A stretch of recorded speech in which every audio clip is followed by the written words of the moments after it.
Hello! Before we begin today's festivities, I think it's best we start off by addressing something I missed the previous episode. Let's start off at Vinny's house. I didn't bother asking him how he felt after we trashed his entire sound system. So Vinny, how do you feel? Without electricity, nothing works. The Vinny derives all of his powers from his electronic devices. Is this the end of the Vinny? And before we also continue, we must also go and have a look at what the townsfolk have to say. So, anyways, we're down in the village now. What do you have to say? I don't advocate for damaging other people's property, but thanks for blowing up that generator. I was so sick of Vinny's music. Yeah, he didn't really have to broadcast it down on those speakers on top of his house, to be honest. Vinny hasn't chilled out since he doesn't have his generator. Anymore. I feel sorry for him though. He's kind of pathetic. It's weird that they've kind of had time to chill with him since, for her to know she's chilled out, because I just came down here straight after destroying it. You blew up his generator? I like your style. I would have done it myself, but I couldn't figure out his security code. It was so complex. Anyway, salutations everybody, Big Banana here. I guess we'll get back to the side plot of this game. Last time we arrived at Jiro's lab, after chasing him all over the mountains. We finally tracked him down and he managed to unleash Android 17 and 18's. Android 17 and 18 from within, unfortunately. So, we already know that's actually already happened because the game already showed us. But, our heroes have now kind of arrived there. Thought it fitting to switch to Vegeta, to blow up the door, because that's kind of what happened in the episodes, and I'm a sucker for kind of details like that. Just trying to match what actually happened, so...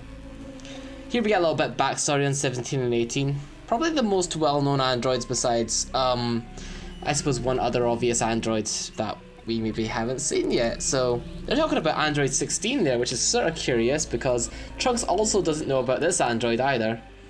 I also think it's also quite fitting that just Vegeta's already in Super Saiyan form here as well. So, this game doesn't actually communicate enough how big of an ego trip he actually gets during this section of the anime, or manga I suppose as well. I suppose it makes sense considering he still hasn't really matured, and it's kind of done kind of nonchalantly here, but Android 17 disposes of Dr. Gero, Android 20 as well. And Trunks fires the triple shot and blows up an entire lab with it. I wonder if we could do that with our regular small blast. But apparently it's not enough to take down Android 17 and 18. And apparently he put his most intense blast, which we all know that's kind of full of crap considering what they actually showed on screen here, but Android 17 and 18 seem to be mostly, for the most part, ignoring us and just unleashed another android out there. Like the way he just kind of walks out, there's no kind of lying down because of the way the perspective is in RPGs that are... is this isometric? It's more top-down than it is isometric, to be honest, but I suppose you could consider it isometric. I think of something a little bit more kind of tilted downwards to be isometric, but I suppose that's neither here nor here. Here nor there is the way the saying goes. So this guy's got an amazing hairdo going on his avatar, that's for sure. Like, I think it's even more like bushy and more spiky in this than it is in the actual show. But seems like their mission is to destroy Goku. So even though they have destroyed Android 20, Dr. Gero, which you might have expected was going to happen anyway. What's his name? Oh, they just kind of walk away. I thought they were just going to fly off, but they just kind of walk away. Okay. But yeah, they go off to go destroy Goku, but they're still going to follow his directives, even though they went and destroyed him anyway. So they're not heading for West City anymore. They're going after Goku apparently, and that seems to be 16's directive, so we're following this. This episode's going to be full of a lot of plots, so it would be kind of pointless for me to bother reading over absolutely everything. I trust that if you don't know what's going on, you can read the dialogue on screen. Please do so. I will try to not skip the text too quickly so you do get a chance to do so. But for the most part, I think it's fine just to kind of, let you kind of like read through as you can. I won't say any spoilery stuff that's going to happen later on in this arc, just in case you really are experiencing this series for the first time for this Let's Play, which would be really strange. I really wonder what someone would think of Dragon Ball if this was their first time experiencing it through my LP. Can't remember. I know right is the save point. Oh yeah, the other thing I need to kind of let you know is that between episodes I do a little bit of grinding, just a little bit, because there's some the kind of leveling between my party members were a little bit unbalanced. I think Gohan was by far the strongest, so I leveled Vegeta the most significantly, because I think he was like level 20 at the end of the last episode, which was just really low, so I leveled him to 26. Piccolo's now at 25, I think he was at 22, and I think I leveled I don't think I leveled Gohan, I think he's still 26, so I've kind of tried to balance out the party a little bit more, especially considering since I know what's going to happen, so it's just kind of nice to do that every now and then. And I obviously don't want to have that grinding on screen, because it was just repeatedly me walking in and out of kind of a section of the map that I thought was good grind heavy. Oh, this bit is also worth noting, is that a white question mark, we've never seen one of these before, are sections of the game that it doesn't really matter your level, or it might actually matter your level later on. However, that's not the most significant part about these doors. These are the doors that are plot progression controlled, in that you have to be at a certain part of the story in order to actually open it. I'm going to turn to Super Saiyan Vegeta for this, because that's exactly how he enters the scene in the anime. Again, stickler for these sort of details. Can't help it. I do wonder if this will trigger dialogue between him and them. I went in here, I think, as Piccolo during the practice run, which was actually like a few days ago now. So, actually, shit, no, it wasn't. It was like a while back now. Because I actually split the practice playthrough into two. The practice playthrough also got interrupted in a way. So I walked into here and there wasn't any extra dialogue for when I walked in as Piccolo. I'm wondering if I go in as the character that's supposed to be here, that we'll get that dialogue that was in the show. So you can see, they're just kind of loitering around here. 17 wants to drive a car really badly. He's got a carefree attitude. 16's sort of patient. He just kind of doesn't mind as long as they want to kill Goku. I kind of like 17's attitude. I do kind of wish he was more involved in the series later on and stuff, but his mark on the series overall is actually fairly minuscule compared to 18, which I don't want to get too far into anyway. So, anyway. Oh, no. Okay, we just go straight into the fight. So it's playing the confrontation music straight away, and here comes 18. Now, unlike, what's his name, Dr. Giro, you can in fact just hit her with your energy attacks, and I'm not timing these correctly, but I seem to have her pinned down in the wall, which is great. What I will say that I didn't actually mention about Vegeta's... Oh shit, nope. What I didn't mention about Vegeta's Big Bang attack is actually that you can charge that one perpetually. When it comes to Gohan... Oh, wow, that was really easy. Smack! Oh, she actually blasts you in the face. Nice try. So yeah, that's sort of what happens in a much less dramatic way to the show. But yeah, sort of this kind of happens. They don't bother showing it here. They actually make it implied in the game that 18 beat all of them up and 17 comes back. But actually, if you watch the show, with the exception of Trunks, 17 actually beats everybody else up except for Vegeta and Trunks. I believe Trunks also gets beaten up by 18 in the episodes.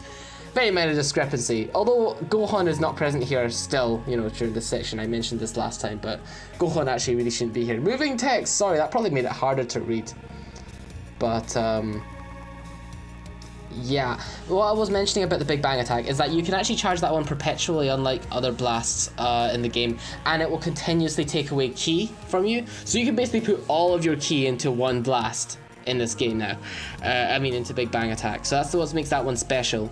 It's a little bit, its blast radius isn't as big as I'd want it to be. It's hardly the Big Bang I'd want it to be, but it does hit multiple enemies at once if you do aim it right. Oh, there's a kiss from 18 before they leave. Krillin tries in vain to convince them not to kill Goku, but whilst they are a lot more reasonable than what you'd expect killer robots to be, they obviously are not convinced and fly off, so presumably to find a car elsewhere. I love that animation for Vegeta. It's so fitting. Like that. With both his arms down. And again, they kind of don't show it in this, but there's a scene in the anime that I also really like where Trunks like gets so pissed off with how egotistical Vegeta is beforehand that he actually punches him in the chest. But you know, Piccolo tells Trunks to be calm about this, and that his pride is what hurts the most. Even though I suppose he did take a Senzu bean, that's probably why nothing much is hurt, because everybody gets a Senzu. So, yeah. Don't think did they say it here? I've been sort of skim reading, to be honest. But Piccolo says it seems to be acting a little bit strange about his intentions, what he wants to do, what his plan is. So, oh, he gets rather aggressive. What does this mean? Alone! Why is that one word like just so emphasized? I am leaving, and anyone who tries to follow me will be sorry.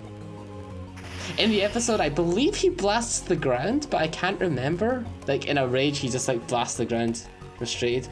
Krillin knows Piccolo fairly well for some reason, and realizes that he's going to go see Kami. If you're unfamiliar with the series, well, there we go. Kami and Piccolo are the same being, and Piccolo was actually the evil side of Kami. This all takes place in Dragon Ball even before Z, so I was very unaware of the, you know, like, there were hints of this in the Garlic Jr. filler, and even in, like, you know, bits of the other arcs, like in the Saiyan saga where Piccolo dies, you know, Kami disappears. So I knew those two were linked, but I didn't know much about their history. I knew about they were tied to the Dragon Balls, though, you know. But, you know, Krillin's now mentioning that if the two of them were to unite again, which is the most important part, they will become a Super Namek, which is like the equivalent to a Super Saiyan in Namekian form. But the Dragon Balls would disappear as the kind of trade-off to that. And now we're getting to play as Piccolo now. We're going to be going to go see Kami, as it said. I don't really think there's any reason to go elsewhere at the moment. But yeah, so they're going to become a Super Namek, which actually, it's sort of interesting. I'm wondering if they planned this, but there was a film called Lord Slug, in which a Namek comes to Earth to attack it. And he also is a Super Namek, and is incredibly strong, and they have to basically cheat to beat him. I'm wondering if they knew that was going to come before the Android Saga, because that was really far away ago, and I should probably get back to it. This is Kami's lookout here, and I wanted to draw attention to the top left. Most of this entire map is blank, but if you go to the top left here is our first lost Namek. Well, the first one that we're collecting. There's probably another one you could have clicked on first, but I came here to see Kami. When I heard that the Guardian of Earth was a Namek, I just had to meet him. I guess it's time to return to my people, though. So, each time you go and talk to a different missing Namek on your travels around the world, they'll all disappear and go to one spot. Once you've collected them all, we'll be able to, well, take them home, as he said. So, it's worth doing. I will definitely be doing that by the end of this game. Now, if you fly down the left or the right hand side of the lookout, you'll come down here to Korin's tower. He's the guy who's actually been giving Yajirobe the senzu beans, which has been our full heal. But yeah, he's mentioned the senzu beans and about how he's not gonna give us them for free from now on. So in order to get senzu beans from this point onwards in the game, we're gonna have to get free fish to trade with him for a senzu, and we have to look through water as his clue. So definitely keep that in mind if we've managed to find any fishing spots or spots where there's water. Keep that in mind for later. Well, spoiler alert, this episode, I guess I'll probably reveal to you where the water spot's going to be. But anyway, this is Mr. Popo, a fan favourite character. Well, probably since the Abridged series came along. So Piccolo, what are you doing here? Mr. Popo, I'm not here to see I'm here to see Kami. Don't get in my way or you'll be sorry. If he said that to the Abridged version, he'd be so dead. But anyway, yeah, Mr. Popo is sort of, what's his name? Kami's retainer. There's not really much else in this place, so let's just go straight to the plot. This is Kami here. He's an old version of Piccolo. Now, this used to confuse me with the hell out of me when I was younger, like, as to why Piccolo is so much younger than Kami, but it's because it's a long story. But, you know, this Piccolo that you're seeing here is not the original Piccolo that's split from Kami. He's actually the son of that Piccolo, yet they are still one and the same, because, like, Namekians have weird powers, and he was basically able to transfer his own essence into an egg and be reborn as this Piccolo. Which probably explains why he was able to kind of, you know, relive his life and become good in the end. But, you know, as you can see, they both don't get along very well with each other, as opposite sides tend to do. Kind of pulling a persona here. This is probably the furthest developed, the end of, like, Piccolo's the final end to his arc, as it were, you know. To Piccolo's kind of story arc from the Saiyan saga, the Frieza saga, all the way to here. Piccolo's went for a huge kind of journey of just self-discovery, and this is it, you know, him resolved to actually reunite with his good half in order to actually try and save the world, which I suppose is a big thing. Cammy is interestingly pointing out that there seems to be like some sort of other disturbance that's beyond the androids, and he's even saying that he doesn't see the androids as a key threat to the Earth, which is an interesting detail that supposed to be worth keeping in mind for later on. Well, later on this episode even, but yeah, you'll see.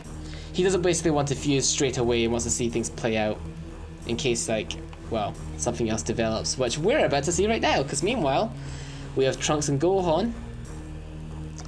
And it just so happens to be that the capsule satellite actually, even more than actually twice, picks up a time machine or something. Yep, there we go. Time capsule he's used to travel for the future. Obviously, it can't be the exact same one that Trunks used, but, you know, it seems to have picked up another one, so it's like there's another time traveler here. So apparently it's near Ginger Town, which, if you're apt and remember what's happened early on in this playthrough so far, you'll know that as the place where the bus was on its way to when it crashed and we saved the kids earlier on. So that's where we're going to have to go and investigate in order to find out the time machine and, you know, see what's going on about that. And they're also, meanwhile, Krillin and Yamcha are concerned about moving Goku because the androids are currently on their way here. It's actually very convenient that they are taking a car, or, you know, going in a very slow method towards where Goku is. Yep, Trunks is now an available character. You are now playing as Trunks. Thank you for letting me know. And I believe he starts off at I think he's going to start off much stronger than everyone else. 27, that's right. So he's now our highest level character, actually. And we won't have Piccolo and Vegeta on us, obviously, just Gohan. So, but obviously, even though like he is stronger, we're going to go ahead and just use him straight away, just so we can kind of show him off a bit.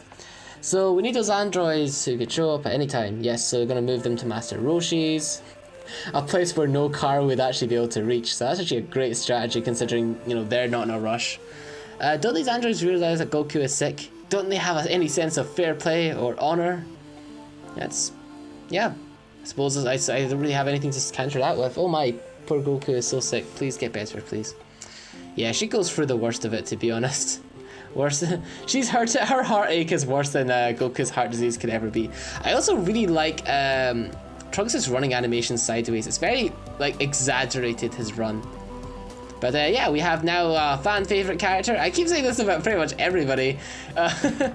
Self-proclaimed, Andrew-proclaimed fan favorite character, Trunks. Trunks Vegeta. I don't know if Vegeta would be his second name. He already starts off with his charge move, so we don't even have to go to Master Roshi for it, which is a sword hit. It's actually kind of slow, but fairly powerful, but we'll be talking about how that's actually useful later on.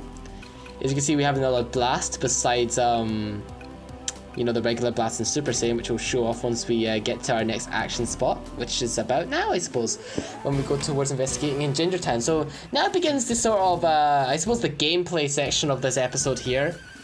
It's going to be sandwiched between another storyline bit, so, you know, savouring it while I can. Although, you know, to be fair, there's a decent amount of ground to cover here, so we'll go ahead and just do that right now. This is Ginger Town here. As you can see, there's a green Piccolo door here, so we won't be able to go through that yet. But meanwhile, we can go ahead and investigate to our left. Oh, I guess an interesting note is if you go south here, you go by West City Highway, and this will actually lead you down to the road in which we went and rescued the kids earlier on during the game. Basically, the road's been repaired now, so you can actually go all the way down to West City from here. You know, all those cracks in the road, they're no longer there. So it's actually interesting. It's actually nice to know that they went and repaired the roads already, so that's good. But anyway, go ahead and go here. Yeah, Jirobi will be here, but yeah, he's not here to give us Senzu Beans. He's actually telling us to go and ask Korin about how we can get Senzu Beans given to us, although we already went to go talk to Korin, so we already know. We have to find fish somehow. Now we're going to still play as Trunks. So, how are we going to do this? I think I'll start off Super Saiyan. And I'll show off some interesting things. So, the beam attack we have for Trunks is called the Buster. Wait, is it called? Yeah, it's called the Finish Buster. You can charge it up to increase its potency. But when you hit the enemy, they actually are stunned and cannot move temporarily, which is fantastic. They flash repeatedly before they're able to move again as well. But the reason that this is fantastic is because you can then repeatedly spam your charge attack on them. Now, when I was younger, I didn't really know how to take advantage of this, but now I absolutely freaking do. I'm going to undo my Super Saiyan, which apparently gave me a bit of invulnerability from that blast. That's actually kind of lucky. So yeah, well, I'll just go show a better better example of it. So, see, he's now stunned by the Buster's cannon. And what's really good is, as you can see, I just deadlocked an enemy behind him. So, enemies can't phase through their friends. So if you use the Buster Cannon effectively, you can actually kind of shield yourself and multi-hit enemies with a charge move. So, I really do like the Buster Cannon. It does very low damage compared to other blaster techniques, but it's very low cost, and stunning enemies is priceless. That actually sounds a bit like I was advertising it there. So there we go, just gonna see, look at this. Oh, okay, these guys actually have kind of a large range, so maybe it's not a great example. My tip for fighting these guys, and you know, you saw me get killed by these guys as Piccolo, or I think a subspecies, a weaker version of these anyway, earlier on in the game. You saw me getting killed by one of these earlier on, and it's because when you come at these guys sideways, their range is actually deceptively long. So, when you're fighting them, my advice to you is to punch them as if their sword is actually their face. Like, assume that when you punch the sword, that's basically punching them. The mistake I commonly make when attacking them from the side is going for their body, but their sword is actually as far as they are, and they'll hit you early if you don't, you know, take advantage of that. So, like so, basically. But yeah, I guess we can get everyone to talking about other stuff in the meantime, since we're just gonna go exploring for a bit and there's a decent game to cover. So yeah, Trunks has actually become rather relevant as well currently in Dragon Ball, if you've been following Dragon Ball Super at all, if you're actually a long time fan. I'm obviously not going to spoil anything from Super just from this Let's Play, because, you know, it's very, very recent right now as I'm recording this too. But needless to say, overall I am enjoying the show. I want to go further on into my thoughts about the show as a whole, maybe in a later video, in a longer stretch of time when there's actually gameplay going on. But for the most part, I really like it. The episode I just watched, though, has been like a tipping point of like when it's went from a show I just kind of like to like a show I now kind of, yeah, I really like the show now, pretty much. Like, I think it was episode 61. It's been a great episode because it's had a lot of elements that I thought was sort of dead to Dragon Ball since it went from Z to Super. Like, for instance, I have a few problems with both, you know, Z and Super. You know, that neither show is flawless, obviously, I'm not going to say that, but at the same time, I might as well just level up. I'm hurting pretty badly. Both shows are pretty good, but you know, one thing I've constantly sort of complained about with Super so far has been kind of the choreography with the action. It's gained a lot of things, but I feel like the choreography has been one of the things that has suffered the most. Man, this doesn't do that much damage, eh? I was just trying to play it safe. Oh god. Damn. Okay, we're back to where we were, and I've also leveled up Trunks to level 29. Wait, 29? 28. Yeah, 29. So I've managed to level Trunks up to level 29. Let's walk into the scene here, and we'll see something. Yep, this is Trunks' time machine. I don't actually think they've shown it in sprite form so far. I don't think they showed it in the scene where he came to meet Goku actually earlier on in the game, but yeah, it looks like this, without obviously all the green moss on it, so... What's interesting is that the capsule looks like it's actually been there for a while, because that green stuff is actually moss. And apparently someone's melted it from the inside, and there's even eggshells here, so what could this all mean? So apparently they're like turtle shells. But Gohan suspects whatever did it is what made a hole in that dome. And what's even more outrageous is apparently that the time capsule was set to arrive here 4 years ago, so that would have actually been before Trunks battled Frieza 3 years ago, so it already had been here for a year, so, you know, this already begins to explain why things are so different from what happened in Trunks' time. It might not all be his fault after all. Well, I suppose we'll see to an extent. Anyway, Bulma says, you guys go and look around. I'll just make sure this capsule doesn't go anywhere. She sounds kind of spooked out, but to be honest, I'm not sure. Like, I would probably, if I was in her shoes, rather tag along with the two incredibly superpowered beings that are with her right now, you know. Just saying. But, you know, whatever. I suppose she can handle herself. She has been on plenty of adventure. If you walk down towards the bottom right here, you'll find yourself a golden capsule, which you could have actually seen when we were walking to the area to the right there, you know. We actually came up from the right hand side, so you actually could see it from the other map, so I don't know why I went to the region map. But yeah, so that's that. I think what I'll do is I'll switch to Gohan for the last part of this episode, just so he gets a little bit more XP. After he is now further behind than what we started. And to be honest, the Masenko has no joke anyway. Like, I found it to be probably, like, going back to this game, one of the most useful attacks. In that it seems to be stronger the further it hits, and its explosion is surprisingly effective. I also find Gohan's charge attack to be great because it seems to be unleashed the fastest. It has a bit of forwards momentum to it. And I've completely forgot that I was in the middle of a subject before I died the first time.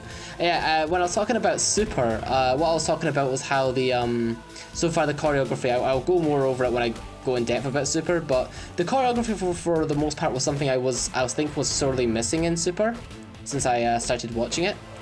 But, you know, with the last episodes, was actually surprisingly good. It wasn't groundbreaking, like, and the music suddenly changes quite a lot. We're at a water spot here.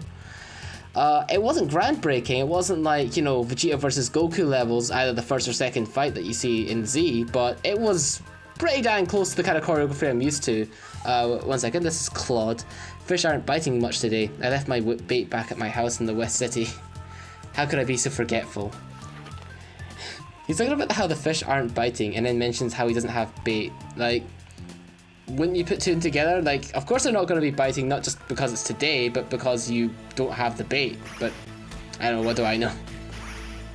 But yeah, so what I found sorely missing within Super was like a really good sense of choreography with its fighting and stuff. And I feel like most recently it has actually sort of been fixed with that last episode that came out. I think it is 61. Ah! So yeah, as I was saying, I do think Dragon Ball Super in conclusion overall has been like, I'd love to fanboy gush over the last episode, by the way. It's taking all my willpower to do so, but I don't wanna because, what's his name? I don't want to spoil anything for anybody because they have made Super much more story heavy. Just suffice it to say, it had a really cool moment in it in which Goku instant transmissions and does a really cool thing. That's about all I can say. I don't want to say anything else, but the choreography, it's actually went up there for the previous episode, so kudos to them on that. And I don't freaking want to die again. No, we're not dying again. This bit's actually rather dangerous. We now have a blue version of those, what do you call them again? Those, what's his name? Those guys who worked for the Warlord guy. We have a blue variant of them, so they probably do more damage from the looks of things. When you use a Scouter, it doesn't actually class them as a different name. Like, these guys are still called egg robots, even though these guys have a blue lens on the face instead of a red lens. And that technically would make them a different enemy, really, still, because they have different stats, but they're still called egg robots, so... Yeah, I really like how you level up and you fully HP. I've already said it before, but I'll say it again because I'm just ever so grateful that you can, in fact, do that, because... it saves you so much time running back to save points or whatever. Actually, wait, save points don't even heal you, so you kind of have to, in a way, without using a senzu bean and stuff. And there's not really easy ways to heal in this game when I think about it. There's no ends, so I guess leveling really is like your main primary focused way of leveling up constantly. Oh well, then again, if you want to heal, you guess you could just go back and forth between a room that has a rock, so that's not entirely true.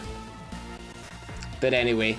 Yeah, so overall, all I want to end it on on my thoughts on Super so far at the moment anyway would be, before I go more in depth in another episode, because I still need to kind of gather my thoughts a little bit, would be that it is a show that I think is getting better. I'm glad it exists. It's been getting better as it's actually carried on, which is what shows should do, so that's good. But it isn't, I guess, saying much, since I guess the first two arcs of the series, we're straight up replicating something that, you know, we're replicating stories that happened for movies, so, you know, they're actually now creating, since the last two arcs, like, completely new content. There's a new enemy here. We can do a Scouter on him if we would like, so let's go ahead and do that. This is a Destroyer, a giant robot that bears the insignia of the Red Ribbon Army. Scanning indicates that this robot was designed for military purposes. The thick geromantium armor on the robot makes it invulnerable to most conventional attacks. Most conventional attacks. Huh. Wonder. So the tip for fighting this guy, if you're going at him from the side, is to go slightly too high for his flamethrower to reach, and then just repeatedly punch him. Like I told you, large enemies in this game are a little bit of a joke because they have such a large body, so you don't even really have to walk after them to chase after them to fight. So yeah, You could just stand right above him. His main attack is actually the flamethrower.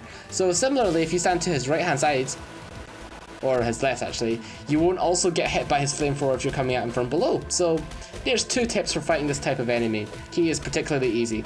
What I'm not sure is that whether or not this robot was created before or after the Red Ribbon Army fall, because it would have to be after for him to be for him to stand a chance against these characters, right?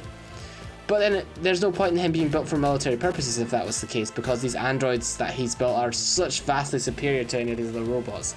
And I'm probably just overthinking things. Anyway, plot.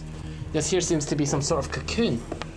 And it's a lot bigger than I thought it was actually going to be, but yeah, this thing's disgusting. I've never seen anything like it. It looks like whatever it is crawled out of here after it shed its skin. Do you think it's some sort of giant cicada? This might have hatched from that small eggshell. So yeah, the plot thickens. I can't imagine anything more revolting. Listen guys, I'm leaving. We should really head back to Roshi's island. If the androids attack there, they might need our help. So, there's that.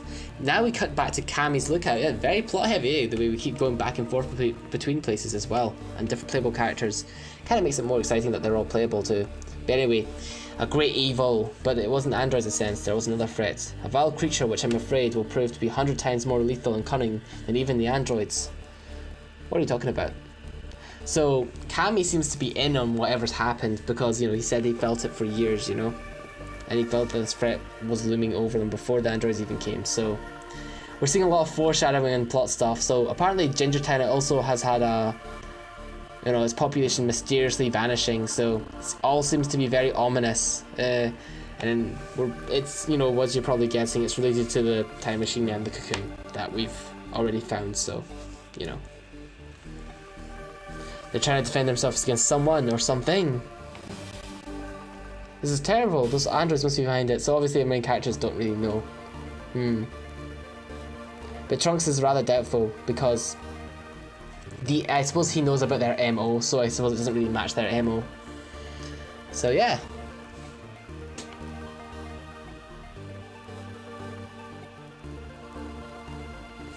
And Kami's decided finally to actually fuse with Piccolo at this point because he's now confirmed for himself that there's a threat stronger than the androids that he needs to combine with Piccolo to do.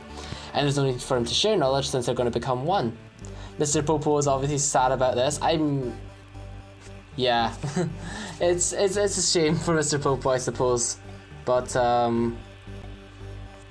he went through a very similar incident in the filler arc with Garlic Jr., so I suppose he will be fine.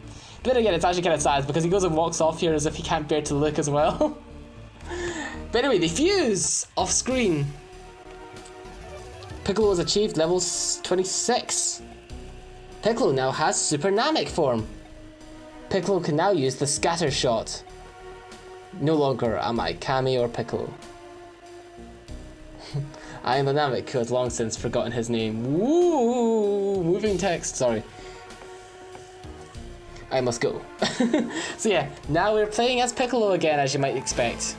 And we must now go and investigate towards Gingertown with our new powers. I think they just put me up, like, what, 1 level? Thanks, game, I guess.